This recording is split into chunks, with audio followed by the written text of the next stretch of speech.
दिल्ली में हाल ही में आए भूकंप के झटकों ने एक बार फिर हमें सोचने पर मजबूर कर दिया कि आखिर ये भूकंप आते क्यों है। क्या ये सिर्फ प्रकृति का खेल है या इसमें कहीं ना कहीं इंसानों का भी हाथ है? और सबसे बड़ा सवाल, क्या भविष्य में इससे बचा जा सकता है? इस वीडियो में हम इन्हीं सवालों के जवाब ढूंढेंगे, लेकिन पहले हमें समझना होगा कि आखिर भूकंप है क्या। दरअसल भूकंप का मतलब है धरती की अंदरूनी ऊर्जा का बाहर निकलना। ये ऊर्जा तब निकलती है जब पृथ्वी की टेक्टोनिक प्लेट्स एक दूसरे से टकराती हैं, खिसकती हैं या फिर किसी वजह से असंतुलित हो जाती हैं। पृथ्वी की सतह के नीचे मौजूद मैग्मा और गैस जब बाहर निकलने की कोशिश करती हैं तो जमीन हिलती है, दरारें पड़ती है और कभी कभी तो भयानक सुनामी भी आ सकती है। भूकंप सिर्फ एक नेचुरल डिजास्टर नहीं है, बल्कि इसके पीछे कई कारण होते हैं। पहला बड़ा कारण है ज्वालामुखी विस्फोट। जब किसी ज्वालामुखी से पिघला हुआ मैग्मा या फिर गैसेस बाहर निकलती हैं तो आसपास की जमीन हिलने लगती है और भूकंप आ जाता है। दूसरा कारण है आइसोस्टैटिक असंतुलन।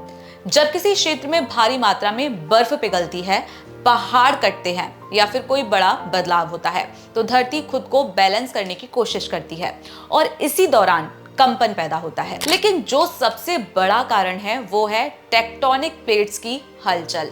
हमारी पृथ्वी के ऊपर कई विशाल प्लेट पाई जाती हैं जो लगातार हिलती रहती हैं। जब ये प्लेट टकराती है तो जमीन के अंदर इतना ज्यादा दबाव बनता है कि झटके महसूस होते हैं और कभी कभी तो इतनी ज्यादा ऊर्जा निकलती है कि इमारतें गिर जाती है, जमीन फट जाती है और हजारों लोग पल भर में अपनी जान गंवा देते हैं। अब सवाल ये उठता है कि क्या भूकंप सिर्फ प्राकृतिक कारणों से आता है या फिर इसमें इंसानों का भी कोई हाथ है?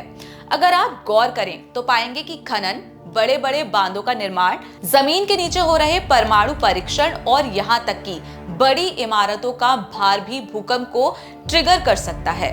जब धरती के अंदर से खनिज, कोयला, तेल या गैस निकाली जाती है तो जमीन कमजोर हो जाती है और उसमें कंपन पैदा होता है।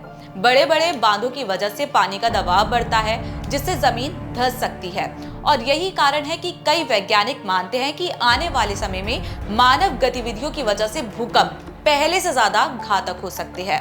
अब सवाल उठता है कि भूकंप को मापा कैसे जाता है। इसके लिए वैज्ञानिक दो उपकरणों का इस्तेमाल करते हैं, सिस्मोग्राफ और रिक्टर स्केल। सिस्मोग्राफ एक ऐसा उपकरण है जो धरती के हिलने डुलने को रिकॉर्ड करता है, जबकि रिक्टर स्केल ये बताता है कि भूकंप की तीव्रता कितनी ज्यादा थी। अगर रिक्टर स्केल पर भूकंप की तीव्रता 2 से 3 के बीच है तो हमें शायद इसका एहसास भी ना हो, लेकिन अगर ये 6 से 7 के पार चला जाए तो इमारतें गिर सकती है, जमीन फट सकती है और तबाही का मंजर साफ दिखाई देता है। अब तक के सबसे भयानक भूकंपों की बात करें तो 1960 में चिली में आए 9.5 तीव्रता वाले भूकंप ने पूरी दुनिया को हिलाकर रख दिया था। 2011 में जापान में आए 9.1 तीव्रता के भूकंप और सुनामी में 15,000 से ज्यादा लोग मारे गए थे। भारत में भी भूकंप की वजह से कई बार भारी तबाही हुई है। 1934 में बिहार में आए 8.1 तीव्रता के भूकंप में 30,000 से ज्यादा लोग मारे गए थे और 2001 में गुजरात के भुज में आए 7.6 तीव्रता के भूकंप में 20,000 से ज्यादा लोगों की जान चली गई थी। अब सवाल यह है कि क्या हम भूकंप से बच सकते हैं? सच कहें तो भूकंप को रोकना संभव नहीं है, लेकिन इससे होने वाले नुकसानों को कम किया जा सकता है। जापान इसका सबसे बड़ा उदाहरण है। वहाँ की इमारतें इस तरह बनाई जाती हैं कि वो झटकों को झेल सके।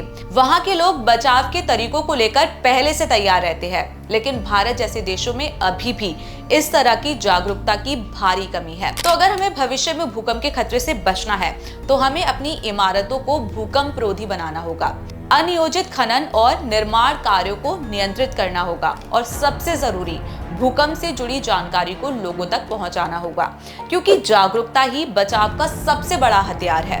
अब आप बताइए, क्या आप भी मानते हैं कि इंसान की गतिविधियों की वजह से भूकंप पहले से ज्यादा खतरनाक हो रहे हैं? और क्या भारत को जापान की तरह भूकंप रोधी तकनीक को अपनाना चाहिए?